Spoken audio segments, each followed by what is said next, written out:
We're back again. Today we've got a car from Audi South Orlando, and it's an e-tron, but not just any ordinary e-tron. This is an Audi RS e-tron GT, and obviously Ren Sport RS being the key initials here. This is the fastest version of an e-tron GT. This one has 590 horsepower with up to 637 horsepower for 2.5 seconds. Does that make sense? Think of it like a little bit of an overboost feature. I believe it only works when you launch the car. So up to 637 horsepower, 590 standard. This one's finished in Daytona gray, which is a long-standing Audi color. It's kind of like Nardo. Beautiful, beautiful color. I think a lot of people who are Audi fans will opt for a color like this in an e-tron. Before we get into the review of this car, please like, share, and subscribe. Thanks for watching, and I hope you enjoy the rest of this video. So what are we looking at here? Let's talk about the exterior. Overall, I actually think this is a really cool looking car. There's a lot of futuristic elements to it. This grille having these diamond shapes, it's almost topographical. You could feel these little diamonds and the texture in this quote-unquote grille. What else? Headlights. If you are familiar with some of the modern tech in headlights, for example, BMW's laser lights with these blue accents, this is essentially the same thing that's going on here. They're really, really cool. The further away you get from the car, the more menacing it starts to look. Moving on, these are functional. You can actually stick your hands all the way through. They are ducts for brake cooling, and look at those brakes over here, carbide brakes. So orange calipers. They contrast really well with the Daytona Pearl aerodynamic wheels. These are removable. As you can kind of hear, they're hollow. So I believe these come out and they are pretty loose. So they will come out. I think these wheels look better without these aerodynamic little bits over here. But if you're trying to go the furthest mile possible, I would leave these in here. Moving on. One thing I noticed, and we'll get to this in the interior, but oddly enough, no soft close. This car stickers, this exact one, at $157,000. I would have expected soft close doors on this particular model. Here's another cool touch, carbon fiber roof. And this isn't an M car, so it's nice to see more and more manufacturers start using carbon fiber roofs that aren't BMW, for example. Here is where things get a little bit controversial, at least for me. This rear 3/4 panel is super wide. It looks so cool. The car itself isn't that wide, but the illusion that these taillights create give it a really wide looking stance. Now, the taillights, that's kind of my beef a little bit. They're too big, in my opinion. So I think overall the rear end of this car is really cool. And for the most part, I have to say this, most people think the rear end is really, really cool, including my wife. And she's a car aficionado, and she thinks that these taillights look awesome. Me personally, I think that this size of taillight might date the car in a couple of years. It might not age as well 3 or 4 years from now.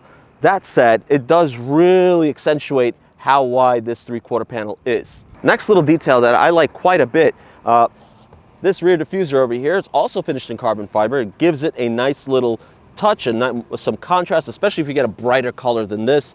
I like that touch. It kind of gives the rear end a little bit of an Audi S7, RS7 look.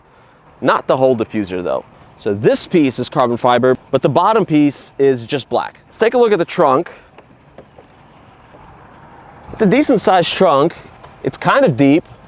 It's not that tall, but that's okay because I would imagine most types of suitcases would fit here. Obviously groceries and all that stuff, no problem at all. This is a decently sized trunk, and once again, plug, plug, plug, Audi South Orlando. Let's go inside the interior. All right, here we are. We are inside the interior of the Audi e-tron GT, this of course being the RS variant. So I know a lot of people usually expect these Audi interiors to be all the same, and for the most part, this is the quintessential modern day Audi interior, but here's the big difference. This only has one screen. There's no 2 screens here. So if you've been in an Audi like the S3 that has one screen and then the HVAC controls are all buttons. This is laid out basically the same way. It's not a bad thing. It's actually very simplified. I don't mind this layout. I know a lot of people are going to be upset. Oh, I want 2 screens. It's a $150,000 car, blah, blah, blah. No, sometimes it's kind of nice to have some tactile buttons. This display is the same, but different. Of course, obviously, you don't have RPMs. You have your speed, but you've got your power percentage. When you are above a certain state of charge, you can use full power. When you are below, I believe, 30 miles of range, you will only be able to use 50% of your power when you are in need of a recharge. Now, this car, whoa, look at that, paddle shifters. This is not to shift between first and second gear. Of course, we know this car has 2 gears. The second one engages at somewhere around 60 miles per hour. That is not why this car has paddle shifters. This is for the regen. So you can increase or decrease the amount of regen you want in the brakes. As you can see, it's going down and now it's gone. You can't one pedal drive this car, but you can kind of get sort of close. Somewhere in the middle is kind of the sweet spot. It'll feel like the most normal of brake pedals to you. If you're more familiar, you prefer a standard brake feel. So that is what the paddles are for. They are for brake regen. Otherwise, this is, if you've watched any of my other Audi videos, for example, the RSQ8, or even the Lamborghini Urus, it's the same steering wheel. The functions on this steering wheel are identical, okay? Just apart the paddle shifters. You've got the same stalks. Everything here is the same. It's really, really simple to utilize this interior to get through all the menus and the maps over here. I'll show you in a second. This navigation is pretty responsive. It uses Google Maps. You've got your phone, you've got your music settings, you've got Sirius XM. Back to the home menu, you've got your 3 widgets here, which you can customize. You don't have to just have these 3 widgets. Once again, HVAC is down here. All these buttons, they're not blank buttons. They correspond to what's on display above them. So these buttons are toggles. You push up or you push down. Same applies for all these. Automatic or manual recirc, heated seat button over here, cooled seat button over here. So for ventilating and heating, they're 2 separate buttons, which some cars do, some cars don't. This is your shifter. It goes down and it goes up and it goes into the middle. That's your park.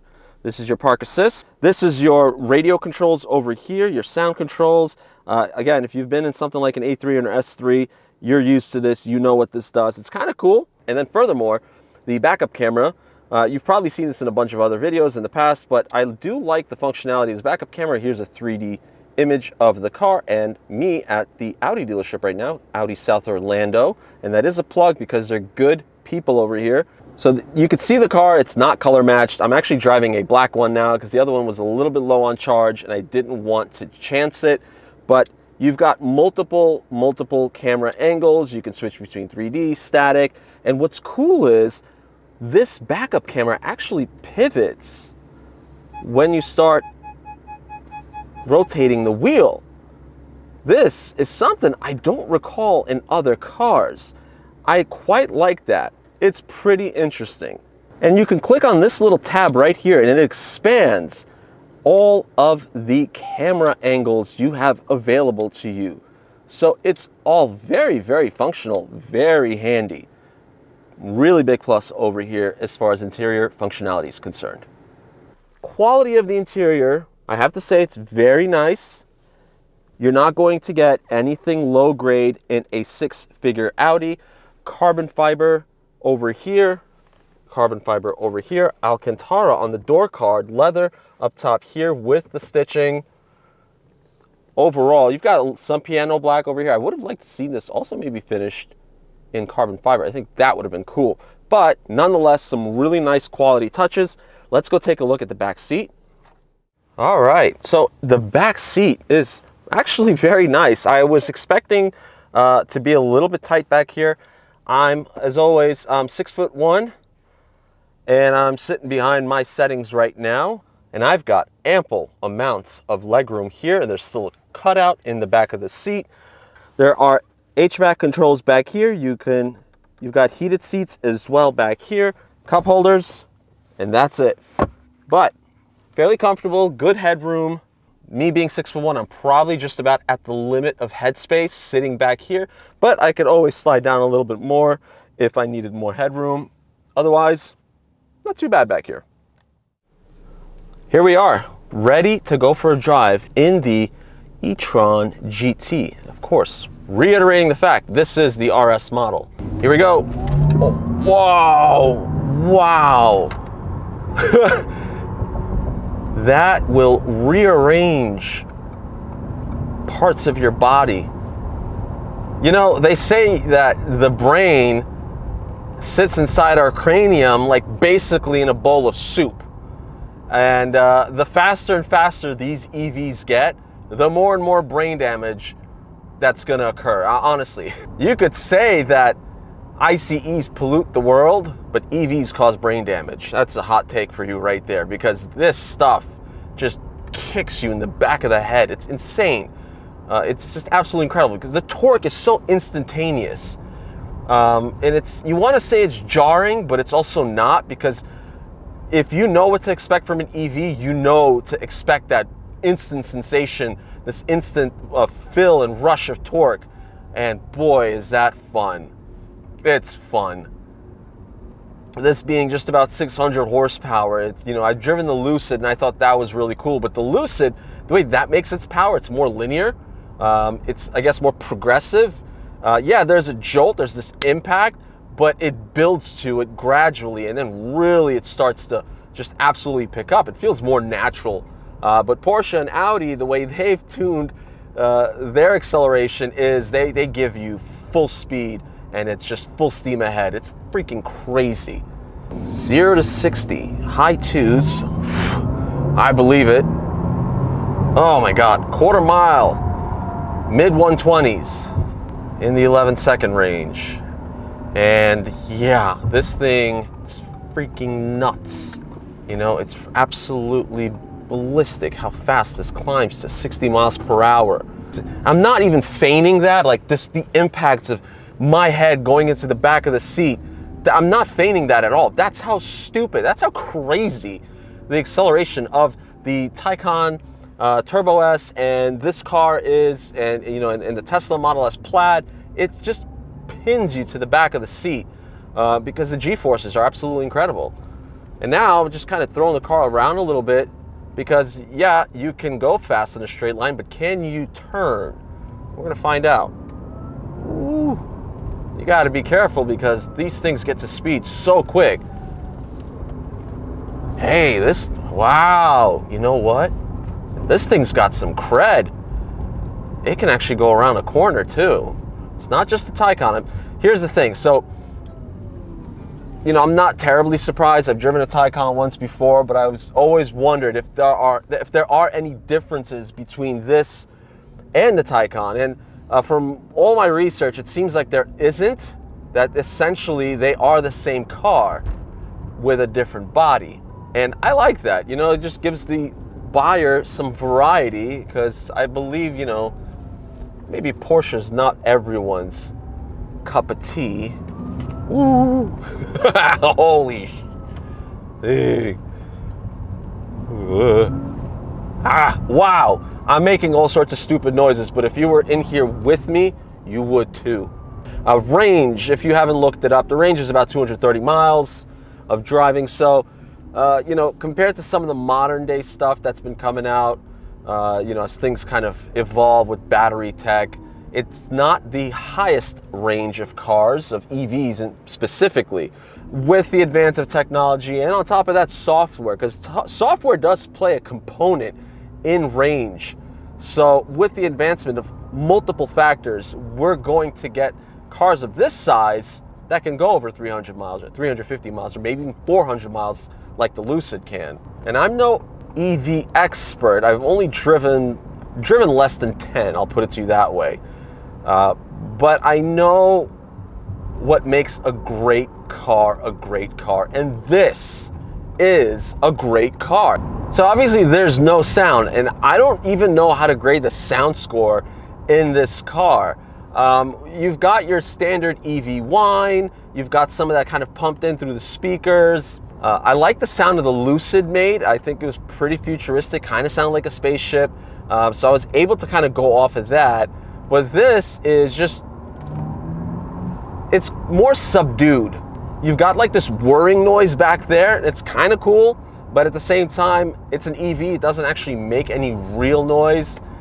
So, you know, it's gonna lose some points on sound, but I wouldn't take sound into consideration on this car because at the end of the day, it is a load of fun. I mean, I can't help myself. I've got to give it the beans again. Oh my God. Oh God. I can't help myself. You know, I probably would be one of those people if I owned a car like this who would get like 100 miles of range because I just do that all the time. It's insane. If you don't understand why EVs are fun, that's because you haven't driven the piss out of one. That's why. Because you can do this over and over and over again and feel that sensation of torque. And you kind of know there's really no disadvantage apart from getting less range. You're not hurting the car in any legitimate way. I know this video is going to fall upon a lot of deaf ears, and that's fine. I think that overall, a car is a car is a car. Cars evolve. And while I hope that internal combustion engines never, ever, ever go away, I do like the idea of having a luxury car like this as my main source of transportation, you know, the day-to-day, daily driver, and then having a sports car or having the ability to still buy a sports car, whether it be electrified or hybridized or whatever, that has an internal combustion engine, because I do like sound, I like the power delivery. And we've got a turn coming up. Here we go, turn, there, nice. Okay. Rumble strip test. We're gonna hit these rumble strips at 40. A little firmer, but I am in dynamic mode. So this has an air suspension, so I'm in a firmer setting in dynamic mode. I'm going to go into comfort. Hopefully the air suspension adapts. Huge difference. Huge difference. So rumble strip test, big time pass. Woo! Wow! Yeah, I'm telling you, people, that never gets old. And I gotta say, the brakes are really nice. The paddles over here that control the regen, they do make a big difference in pedal feel. So I've kind of got it set up to where I feel like it's most natural for me. I'm gonna go around a turn in a second over here, and let's see how this takes it. Okay. So this being a relatively heavy car, there's gonna be body roll here because you've got a lot of mass. Well, granted, it's all the way at the bottom, so your center of gravity is really low, but you've got a lot of mass, and it's hard to mask that mass. It's hard to mask 5,000 pounds or so of weight without using an exorbitant amount of technology. But this is by no means a poor handling vehicle. If anything, I'll put it to you this way. I drove the Maserati Gran Turismo, the new one, last week, and that handled okay. That's a GT car. It's not really meant to canyon carve. This can canyon carve. I don't think you're going to be keeping up with something like a McLaren or a 911 GT3, but you're still going to have a lot of fun because at up to certain speeds, this thing's pretty flat. And I get the feeling that Audi and Porsche prioritize sport over comfort. But as I mentioned earlier, you can't put it in comfort, and comfort mode's pretty fantastic, actually. So this does give you the best of both worlds. I'm gonna go over a speed bump here in dynamic. Oh, wow. It's not crashy. I went over that about 15 miles per hour. It's not crashy at all.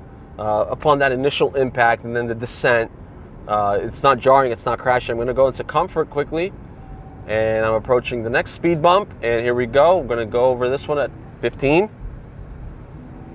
Great, great. So if you live in an area that's got a lot of speed bumps, if you're in the immediate vicinity of a school would naturally, they place speed bumps around schools. This can cope with speed bumps really well, and these particular speed bumps are a little on the high side, if anything. So I would imagine most speed bumps that you would encounter are not like this. Is this car worth $157,000? Yeah, I think so, actually. I really think so. You get a lot of, it's like you get multiple cars rolled all into one. You get a straight line monster. You get a pretty good handling mid-sized car, sort of like a 5 Series, 3 Series blend. You get an EV. Ooh. I think this car is worth the money. Yeah, absolutely. I don't see why not. Now, if the internal combustion engine, or lack thereof, is the deal breaker for you, then this car is not for you.